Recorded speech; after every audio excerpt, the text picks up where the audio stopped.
दो इंसान है, पहला अमीर है और दूसरा गरीब है। दोनों के पास सेम समय है, दोनों मेहनत भी करते हैं। इनफैक्ट दूसरा वाला पहले वाले से ज्यादा मेहनत करता है, फिर भी वो गरीब है और दूसरा वाला अमीर। ऐसा क्यों? इसे जानने के लिए इसके पीछे का राज जानना होगा, जो है द हिडन 5 लॉ, जिसे आज मैं तुम्हें बताने वाला हूँ।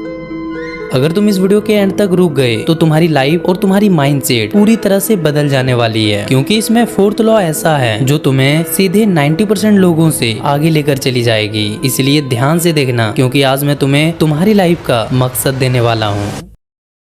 Number 1, the law of non refundable time. चलो इमेजिन करो, मैं तुम्हें हर रोज 86,400 रुपीज देता हूँ। सुबह तुम्हारी आंखें खुलती है और तुम देखते हो कि तुम्हारे अकाउंट में 86,400 रुपीज क्रेडिट हो गए हैं। कोई मेहनत नहीं, कोई हिडन चार्ज नहीं, बस एक रूल, जो पैसे तुम्हें मिलेंगे वो सिर्फ 24 आवर तक ही वैलिड रहेंगे। मतलब 24 घंटे के अंदर ही तुम्हें उस पैसों को खर्च करना होगा। ना तुम उस पैसे को सेव कर सकते हो और ना ही कल के लिए बचा सकते हो। और जैसे ही समय पूरा होगा, अकाउंट तुम्हारा 0 हो जाएगा और फिर नेक्स्ट डे फिर तुम्हें 86,400 रुपीज मिलेंगे, सेम रूल के साथ। अब ऑनेस्टली बताओ, क्या तुम उस पैसों को वेस्ट करोगे? नहीं, तुम हर रुपए का हिसाब रखोगे, प्लान बनाओगे, कहाँ स्पेंड करना है, कहाँ इन्वेस्ट करना है, सब कैलकुलेट करोगे। क्यों? क्योंकि तुम्हें पता है अगर तुमने उसे वेस्ट किया तो वो वापस नहीं आएंगे। अब जरा रियलिटी को देखो, तुम्हारे पास ऑलरेडी एक ऐसा सिस्टम है जो हर दिन 86,400 सेकेंड तुम्हें देता है, सेम रूल के साथ। तुम्हें अच्छे से पता है तुम एक भी सेकंड को सेव नहीं कर सकते, कैरी फॉरवर्ड नहीं कर सकते। अगर एक सेकंड भी वेस्ट हुआ तो तुम उस एक सेकंड को भी वापस नहीं ला सकते, फिर भी तुम उसे वेस्ट करते हो। पता है क्यों? क्योंकि तुम्हारा ब्रेन सिर्फ उन चीजों को सीरियसली लेता है जो दिखाई देता है। पैसे का लॉस विजुअल है, इसीलिए तुम हर स्टेप सोच समझ कर लेते हो। टाइम का लॉस इनविजुअल है, इसलिए तुम केयरलेस हो जाते हो। अगर 10 रुपए कहीं गिर जाए तो 5 मिनट उसे ढूंढने में लगा देते हो, लेकिन 2 घंटे इंस्टाग्राम पे उड़ा देते हो। उसका तुम्हें कोई रिग्रेट नहीं होता। क्यों? क्योंकि पैसा दिखता है और टाइम चुपचाप चला जाता है, और जो चीज दिखाई नहीं देती इंसान उसकी वैल्यू नहीं करता। इसीलिए अगर सच में अपनी लाइफ में चेंज चाहिए तो पहला स्टेप ये नहीं होना चाहिए कि ज्यादा प्लान बनाओ, पहला स्टेप ये होना चाहिए कि अपने टाइम को विजुअल बनाओ। क्योंकि जब तक तुम्हें ये नहीं दिखेगा कि तुम्हारे 86,400 सेकंड कहाँ जा रहे हैं, तब तक तुम बदलोगे नहीं। इसलिए सोने से पहले बस ये एक काम कर लो, 2 पेज लो। फर्स्ट पेज में वो लिखो जो तुमने आज किया। फोन का स्क्रीन टाइम ओपन करो, यहाँ पर तुमने फोन में कितना टाइम वेस्ट किया, किस किस ऐप में किया, कितना टाइम किस ऐप में किया, सब दिख जाएंगे। बस उसे लिखो। और उसके बाद ऑफलाइन तुमने कहाँ टाइम वेस्ट किया उसको भी लिखो, चाहे दोस्तों के साथ मौज मस्ती करने में हो, घूमने में हो या खेलने में हो, सब लिखो। इससे तुम्हें क्लियर पता चल जाएगा कि तुमने कहाँ कितना टाइम वेस्ट किया है। अब दूसरा पेज में वो लिखो जो तुम्हें कल करना है, और कोशिश करना जो गलतियां तुमसे आज हुई वो कल रिपीट ना हो। अगर तुमने ये 2 चीज रोज करना स्टार्ट कर दिया तो तुम्हें अपने लाइफ में इतनी बड़ी चेंज देखने को मिलेगी जिसका तुम्हें अंदाजा भी नहीं होगा। Number 2, the law of replaceability. Without skill you are replaceable. और ये कोई मोटिवेशन नहीं, ये एक वार्निंग है। देखो, दुनिया इमोशन पर नहीं चलती, वैल्यू पर चलती है। तुम कितने अच्छे हो, कितने लॉयल हो, किसी को फर्क नहीं पड़ता। अगर तुम कोई स्किल नहीं रखते तो तुम बस एक ऑप्शंस हो, और ऑप्शंस हमेशा रिप्लेस किया जाता है। जॉब में हो कोई और आ जाएगा, रिलेशनशिप में हो कोई बेटर मिल जाएगा, बिजनेस में हो तो तुम्हें कॉम्पिटिटर खा जाएंगे। कड़वा है लेकिन यही सच है। तुम्हारी प्रॉब्लम ये नहीं कि तुम्हारे पास अपॉर्चुनिटीज नहीं है, प्रॉब्लम ये है कि तुम्हारे पास रेयर स्किल नहीं है। इसलिए अब तुम्हें करना क्या है, जरा ध्यान से सुनो। पहला, अपनी लाइफ से टाइम पास हटाओ, क्योंकि स्किल खाली टाइम पे नहीं बनती, प्रायोरिटीज बनने पर बनती है। दूसरा, एक स्किल चूज करो, बार बार जंप मत करो, चाहे एडिटिंग हो, कोडिंग हो, कंटेंट क्रिएशन हो, कुछ भी, लेकिन उसे तब तक पकड़े रखो जब तक वो तुम्हें रिजल्ट ना दे। तीसरा, डेली 2 से 3 घंटे डीप वर्क करो, कोई डिस्ट्रैक्शन नहीं, कोई बहाना नहीं, सिर्फ प्रैक्टिस। चौथा और सबसे इंपॉर्टेंट, ब्रूस ली एक मीटिंग में कहते हैं कि मैं 100 पंच से नहीं डरता, मैं उस एक पंच से डरता हूँ जो 100 बार प्रैक्टिस की गई है। मतलब अगर तुम 100 स्किल को सीखने की कोशिश करोगे तो तुम एवरेज रह जाओगे, लेकिन अगर तुम एक स्किल को 100 बार सीखने की कोशिश करोगे तो तुम उस स्किल में मास्टर बन जाओगे। याद रखना, दुनिया सिंपल रूल पे चलती है, या तो तुम वैल्यू क्रिएट करो या तो तुम रिप्लेस हो जाओ, बीच का कोई ऑप्शन नहीं होता। इसलिए डिसाइड करो तुम्हें नाइस पर्सन बनना है या valuable person.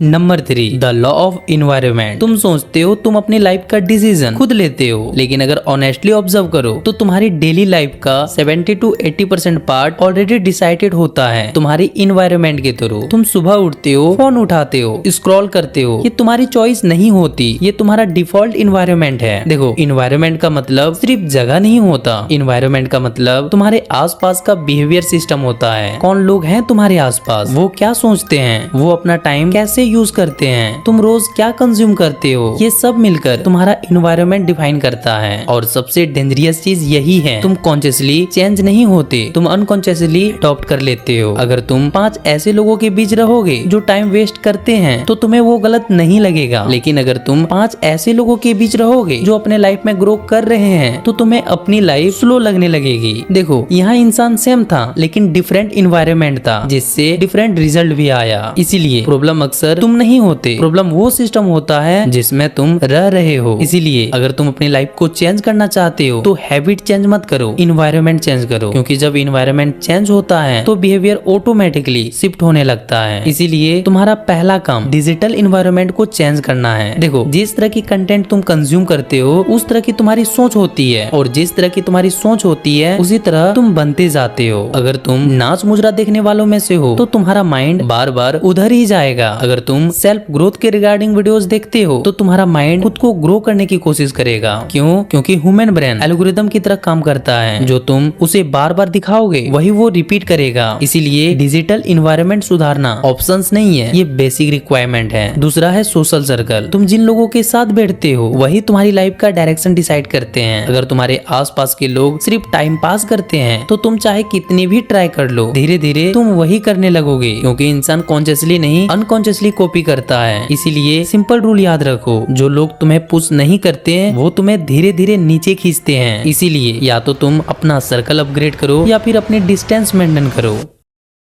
Number 4, the law of energy management. थके हुए दिमाग से बड़े डिसीजन कभी मत लेना, और ये कोई एडवाइस नहीं है, ये सर्वाइवल रूल है। जब तुम्हारा माइंड फ्रेश होता है तुम क्लियरली सोचते हो, सही चूज करते हो और तुम फोकस रहते हो। लेकिन जैसे जैसे दिन आगे बढ़ता है तुम्हारी मेंटल एनर्जी गिरती जाती है और यहीं पर गेम चेंज हो जाता है। देखो, सिंपल सा रूल है, जैसे जैसे दिमाग थकता है वैसे वैसे डिसीजन कमजोर होते जाते हैं। जितने ज्यादा डिसीजन तुम दिन भर में लेते हो उतनी ही तुम्हारी डिसीजन गिरती जाती है। शुरुआत में तुम स्ट्रॉन्ग चॉइस लेते हो, लेकिन एंड में आते आते तुम आसान ऑप्शन चूज करने लगते हो। इसीलिए रात को तुम बोलते हो कल से सीरियस हो जाऊंगा, लेकिन वही रात तुम 2 घंटे स्क्रॉल कर लेते हो। क्यों? क्योंकि तुम थके हुए होते हो, और थका हुआ ब्रेन हमेशा इजी और इंस्टेंट प्लेजर ढूंढता है। अब सवाल है कि इन प्रॉब्लम को फिक्स कैसे करें? तो इसका सिंपल सा आंसर है बेटर एनर्जी मैनेजमेंट से। Number 1, high energy hours per important काम करो। सुबह या जब भी तुम फ्रेश हो वही तुम्हारा प्रीमियम टाइम है। उस टाइम पे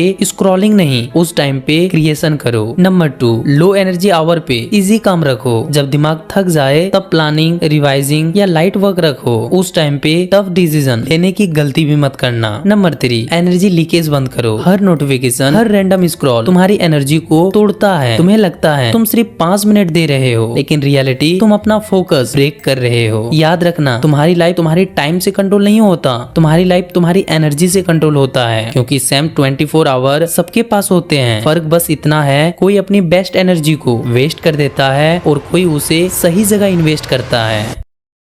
अब मेरी बात को ध्यान से सुनना। देखो, मुझे फर्क नहीं पड़ता तुम इस वीडियो को लाइक करो या ना करो, मुझे बस इस बात से फर्क पड़ता है कि तुम इस वीडियो में बताए गए लॉ को फॉलो करोगे या ना करोगे। अगर फॉलो करोगे तो यस लिखना, अगर नहीं करोगे तो अपना ख्याल रखना, क्योंकि तुम्हारी लाइफ तुम कंट्रोल नहीं कर रहे, तुम्हारी लाइफ तुम्हें कंट्रोल कर रही है। और इसका रिग्रेट तुम्हें अभी नहीं होगा, लेकिन एक दिन जरूर होगा।